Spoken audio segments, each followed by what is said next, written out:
संत रामपाल जी महाराज का। उस टाइम मेरे को ये भी पता नहीं था ये चैनल पे आ रहा, मैं इतना नशे में था कि मुझे पता ही नहीं था कि उस क्या चैनल है। पर मैं इतना ज़रूर देख रहा था, इतने नशे में कि भांग के नशे में था मैं उस दिन। इतना देख रहा था कि उसमें कुछ चीज़ें ऐसी बोली जा रही है जिसे मैं कबूल कर रहा हूँ। मैंने कबूल आज तक टीवी की बातें, किसी की बातें कबूल नहीं करी मैंने, यार कोई भी संत की बात मैंने कबूल नहीं करी, क्योंकि मैं उस परमात्मा को जानना चाहता था कि सब एक ही बात बोल रहे हैं, मेरे को नहीं मानता। तो मैंने शिव जी को गुरु बनाया था। तो ऐसे क्या हुआ, एक दिन मैं जब नशे में था, मैंने देखा कि रात को मैंने कुछ हाँ तो करी है, करा क्या है समझ में नहीं आया। मैंने दूसरे दिन सवेरे वो चैनल चेक किया क्या है वो, तो शाम को मैंने उस दिन ज़रा नशा नहीं किया। तो फिर मैं उसमें संत रामपाल जी के महाराज है, सबसे पहले तो उसमें यही आया कि ब्रह्मा विष्णु महेश के माता पिता कौन है, और शेरा वाली माता अष्टंगी दुर्गा का पति कौन है। कुछ शब्द ऐसे थे जो आज तक सुने भी नहीं थे और न कभी किसी ने बताए। तो अजीब सा भी लगा पहले पहले दिन तो।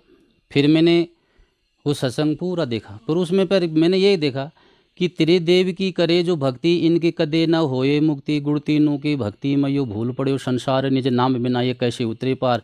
मैं शिवजी भगवान जी की पूजा करता था, तो जब मैंने देखा कि त्रिदेव की भक्ति से मुक्ति नहीं होगी, तो मेरे को एक ज़रा जिज्ञासा ऐसे बन गई कि ये त्रिदेव की भक्ति से मुक्ति नहीं होगी तो किसकी भक्ति से मुक्ति होगी। तो मैंने कहा ज़रा ज़रा देखना चाहिए।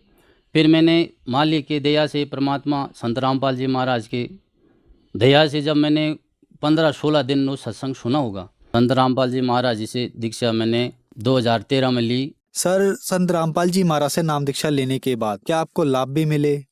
जी हाँ, संत रामपाल जी महाराज से दीक्षा लेने के बाद मेरे को सबसे पहले लाभ तो ये मिला कि जो मेरे आंतों में सूजन थी शराब के कारण, नशे के कारण इतनी फूल गई थी कि मैं थोड़ा सा वैसे हल्का फुल्का ही भोजन किया करता था और भोजन बिल्कुल नहीं पचता था। डॉक्टर ने बोला कि भाई ऐसा है, तुम हल्का फुल्का भोजन खाओ। ये दवाई देते थे, 2-4 दिन ठीक होता था, फिर वैसे ही हो जाता था।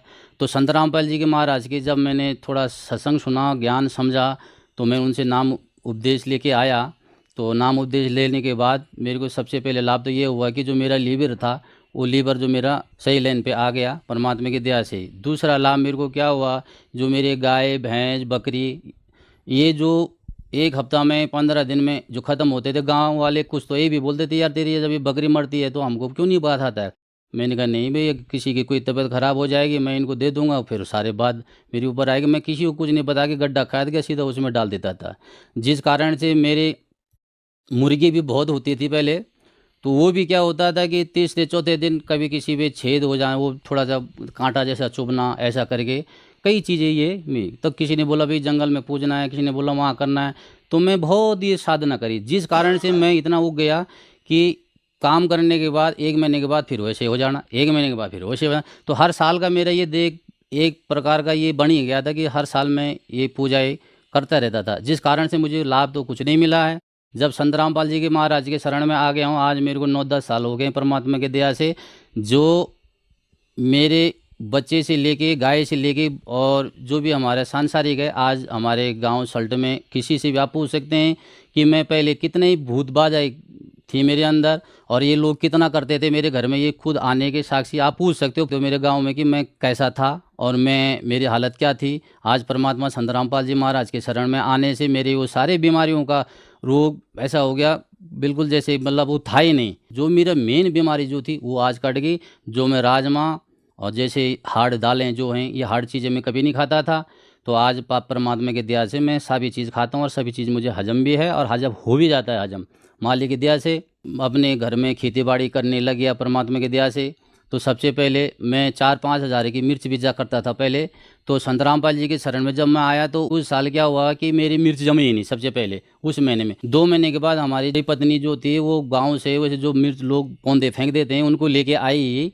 तो 2 महीने के बाद जब वो पौधे लगाए तो मेरे गाँव के एक बुजुर्ग आदमी है, उन्होंने बोला यार इसमें तो ये क्यों लगा रहा है, अगले महीने थोड़ी हो जाएगी तेरी मिर्च परमात्मा की दया से। मैंने कहा कोई बात नहीं, सब्जी के लिए तो हो ही जाएगी। जब मैं वो मिर्च लगाई परमात्मा की दया से, खैर अगले महीने तो नहीं हुई, कार्तिक के महीने में उस खेत में ऐसे मिर्च हुए परमात्मा की दया से। दूर से तो ऐसे दिख रहे कि इसमें पत्ते तो होंगे नहीं, पूरी लाल पूरी खेती ऐसी हो गई थी, बहुत बढ़िया परमात्मा की दया से। सबसे पहले 30,000 की मिर्च मैंने उगाई। ये ड्रिंक तो मैं 12 साल का था जब मैंने ये ड्रिंक बचपन से ही चालू कर दिया था, जिस कारण से अंदर भोजन तो होता नहीं था, खाली एक ड्रिंक की ड्रिंक होती थी। जिस कारण से वो आते हैं आज बिल्कुल ख़राब हो गई थी, डैमेज हो गई थी, खाना तभी नहीं पचता था। तो परमात्मा के शरण ग्रहण करने से बाद मेरी वो सारे बाधाएँ सब बीड़ी और गांजा, शराब, ये सारे नशे और तो और क्या अफ़ीम भी खाया था मैंने, एक दिन अफ़ीम भी खाया था, उसका नशा भी देखा कि ये इसमें क्या है। तो संत रामपाल जी के महाराज जी के शरण में आने से ये मेरे सारे नशाएँ छूट गई। और मेरा परिवार मेरे से 3 साल बाद में उन्होंने भी नाम दीक्षा तभी ली कि उनका यार ये ऐसा ऐसा आदमी अगर सुधर सकता है तो इसका मतलब कोई न कोई तो है भाई, कुछ न कुछ तो ज्ञान है या कुछ न कुछ भगवान कुछ न कुछ तो है वहाँ पे। तो उन्होंने भी संत रामपाल जी से महाराज जी दीक्षा लिया। और हमारे घरवाली के जो था दांत में दर्द हुआ करता था, उसने कहा अगर तेरा भगवान है, अगर तू सही साधन है तो मेरे दांत में दर्द हो जाएगा, मैं तब नाम ले लूँगी। परमात्मा की दया से पहले वो दर्द ठीक हुआ, फिर उसने नाम लिया। परमात्मा की दया से आज मेरा पूरा परिवार उपदेशी है। भूत प्रेत तो मेरी भगत जी इतनी बाधाएं थी, जो हमारे बकरी थी तो हमारी बुआ लोग घर पे आते थे, वो कहते थे अरे बोला इसको तो पैरालिस हो गया है, तो देखो इसको तो दवाई ही करा। वो अपने आप हिल के अपने आप टेढ़ी हो जाती थी, फिर कुछ देर में खड़ी भी हो जाती थी। कुछ कुछ ऐसे थे जो मर भी जाते थे, जिस कारण से मेरे को काफ़ी नुकसान हुआ।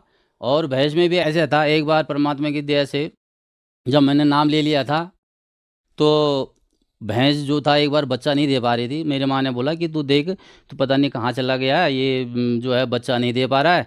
और वो मैंने कहा छोड़ो, नहीं दे रहा। मैंने कहा मैं अपनी भक्ति तो छोड़ नहीं सकता। मैंने अपना बैग पकड़ा, सीधा इशारे के लिए चला गया परमात्मा। मैंने कहा चलो अब अपने वहाँ चलता हूँ, सत्संग में चलता हूँ। मैंने हरियाणा की धरती पे कदम रखा होगा तब तक घर से फ़ोन चला गया, अरे बोल पापा ये भैंस ने तो बच्चा दे दिया। मैंने कहा कैसे दिया, डॉक्टर बुलाया था क्या? बोला नहीं नहीं हमको तो पता ही नहीं लगा, हमने तो बच्चा वहाँ घूमते हुए देखा। सर, जो श्रद्धालु आज आपको टीवी पर देख रहे हैं, खास करके उत्तराखंड के श्रद्धालुओं को आप अपनी भाषा में क्या कहना चाहेंगे? भाई मैं तो आपण भाषा में ये बोलना चाहूँ कि अगर पूर्ण परमात्मा पूर्ण संत जो जी संत रामपाल जी महाराज धरती पर आया छी, जो 4 वेद 6 शास्त्र 18 पुराण कुरान बाइबल गुरु ग्रंथ माँ प्रमाणित ज्ञान से ये ज्ञान आज तक का है, तब तो ये ज्ञान आज हमार धरती पर ये परमात्मा ले आए छे। जो आप प्रमाण देख दसी कि वो परमात्मा कुछ जो घोर से घोर पाप काट देने, जो हमारे वेद शास्त्र एक प्रमाण देने। सर, संत रामपाल जी महाराज से नाम दीक्षा कैसे ली जा सकती है? जी संत रामपाल जी महाराज जी से दीक्षा चैनल पे एक पीली पट्टी चलती है नीचे, उसमें फ़ोन नंबर भी लिखे जाते हैं। जगह जगह पे नामदान केंद्र भी हैं, उन फ़ोन नंबर से आप फ़ोन करके और उन नाम दीक्षा केंद्र का नंबर आप जान सकते हैं और नाम दीक्षा ले सकते हैं। धन्यवाद सर। सत साहिब। दर्शकों, अभी आपने सुने संत रामपाल जी महाराज से दीक्षा प्राप्त करके सुखी हुए भक्त के अनुभव। अब देखिए जगत गुरु तत्वदर्शी संत रामपाल जी महाराज के मंगल प्रवचन। परमात्मा ने जितना उनसे बुलवाना था उतना बुलवाया। उस समय लोगों ने पूछा कि जो महापुरुष पूरे विश्व में शांति पैदा करेगा और सब